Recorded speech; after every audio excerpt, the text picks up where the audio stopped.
আরে এই দুধওয়ালা কি পাগল হয়ে গেল নাকি? ড্রেনের মধ্যে সব দুধগুলো ফেলে দিচ্ছে। বুঝলাম না এই দুধওয়ালা কেন ড্রেনের মধ্যে দুধ ফালিয়ে দিচ্ছে। একটা কাজ করি, ওনার মালিকের কাছে বিচার দিয়ে আসি, কারণ সকল দুধ তো উনি ফেলেই দিচ্ছে।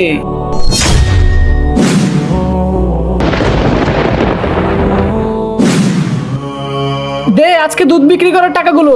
মালিক, আজকে দুধের টাকাগুলো আমার বেতনের থেকে কেটে নিয়েন। তুই ড্রেনের মধ্যে কেন দুধগুলো ফেলে দিলি?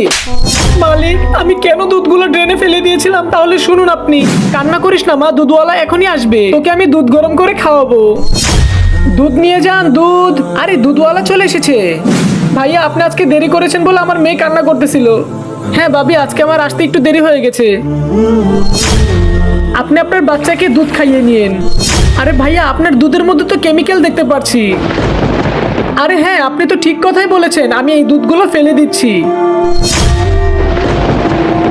আরে পাগল, কেমিক্যাল গুলো ফেলে দিয়ে তারপরে দুধগুলো তো বিক্রি করতে পারতি। দুধগুলোতে আপনি এত কেমিক্যাল দিয়েছেন যার জন্য সব দুধ নষ্ট হয়ে গেছে, আর আপনার দুধ তো এলাকার সবাই খায়।